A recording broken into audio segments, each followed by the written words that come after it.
Lewat ide kreatif para penulis skenario, sosok para tokoh ini diramu menjadi kisah seru bergenre drama, petualangan, bahkan fantasi. Di layar kaca, kisah mereka tampak lebih glamor. Namun riwayat mereka yang sesungguhnya bisa jadi berbeda total nih guys. Bahkan ada yang berakhir tragis dan tak seperti cerita dramanya. Dan berikut ini adalah 5 tokoh dan kisah dari drama Korea yang dikutip dari kisah nyata.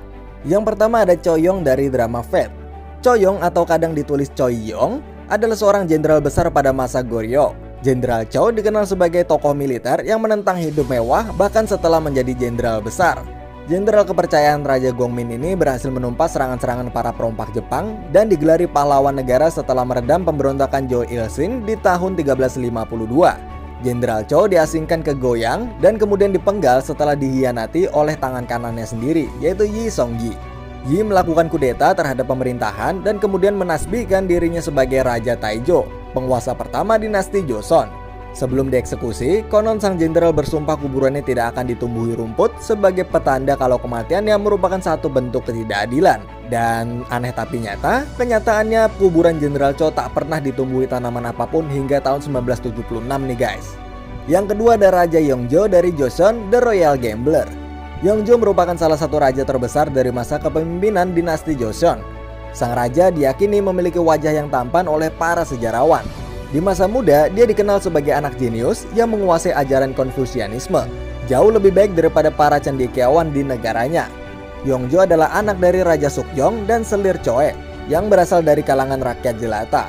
Tahta kerajaan diwarisinya setelah Raja Gongjong, saudara seayahnya, meninggal di usia muda. Dan penunjukannya sebagai penerus meletuskan pergolakan besar yang berujung pada pembantaian terhadap para bangsawan di istana. Yeongjong disebut-sebut welas kasih dan sangat memperhatikan kesejahteraan rakyatnya. Satu-satunya noda dalam kepemimpinannya adalah insiden yang melibatkan putra mahkotanya, yaitu Pangeran Sado.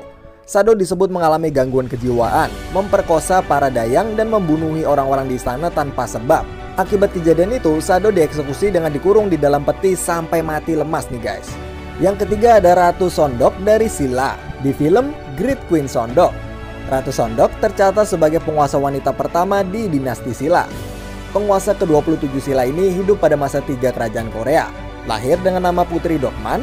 Dokman dipilih sebagai pewaris tahta karena ayahnya, Raja Jinpyong, tak memiliki anak laki-laki. Ada teori yang menyebutkan kalau Dokman adalah putri tertua Jinpyong. Ada pula yang berspekulasi kalau Dokman adalah anak kedua dari Putri Chonmyong. Nah, di bawah pemerintahan Sondok, kesenian dan sastra berkembang pesat. Sayangnya pemerintahan sang ratu juga diwarnai konflik politik dan pemberontakan nih guys. Salah satunya adalah upaya kudeta yang dilancarkan oleh Bidam, pejabat Sandaedeong di istananya. Kisah yang keempat agak sedikit tragis nih teman-teman, yaitu kisah dari tokoh Maharani Myeongsong di drama Empress Myeongsong. Maharani Myeongsong atau lebih dikenal dengan nama Ratu Min adalah permaisuri Raja Gojong, Raja ke-26 Joseon, dan penguasa pertama Kekaisaran Korea Raya. Sang ratu disebut-sebut sebagai penguasa di balik layar selama pemerintahan suaminya. Ratu Min awalnya dipilih oleh Tae Wong-un, yaitu ayah mertuanya, sebagai menantu karena memiliki pendidikan rendah dan latar belakang yang dianggap tidak akan membahayakan status politiknya. Namun belakangan sang menantu justru enggan berpesta dan lebih memilih belajar ilmu politik, sejarah, filsafat, dan sains. Pengaruh Ratu Min yang begitu besar di istana kelak menjadi sumber perselisihan dengan sang ayah mertua. Ratu Min berupaya melakukan modernisasi di Korea dengan perombakan militer, peningkatan pendidikan, dan toleransi dalam beragama. Tindakan diplomatisnya membuat sang ratu dianggap sebagai ancaman besar oleh Kekaisaran Meiji yang bertahta di Jepang. Pada tahun 1895, Ratu Min dibunuh oleh segerombolan Ronin, yaitu samurai tak bertuan, utusan Jepang yang bekerja sama dengan Holyondae, pimpinan Tae Wong-un, dan jasadnya diperkosa dan dibakar di depan umum nih guys. Dan yang terakhir atau yang kelima ada Shin Samdang di drama Samdang The Last Diary. Shin Samdang adalah seorang pelukis dan ahli kaligrafi ternama dari masa dinasti Joseon. Dia dikenang karena karya seni buatannya yang indah, pengabdiannya terhadap negara, dan ketangguhannya sebagai seorang ibu.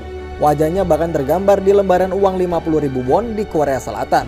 Shin Samdang menciptakan sederet lukisan dan kaligrafi puisi yang indah sambil merawat orang tua dan 7 anaknya. Shin bisa dikatakan seperti R.A. Kartini pada masanya. Sebab kala itu emansipasi wanita masih belum diakui seperti sekarang. Dan teman-teman, itulah dia deretan tokoh sejarah yang pernah muncul dalam drama Korea dan kisah nyata mereka. Semoga informasi dari YouTube Viral kali ini bisa menambah wawasanmu dan semoga bermanfaat. Terima kasih sudah menonton, jangan lupa subscribe, like, serta tinggalkan komentar kalian di kolom komentar. Dan sampai jumpa di info-info menarik dari YouTube Viral berikutnya. Bye-bye.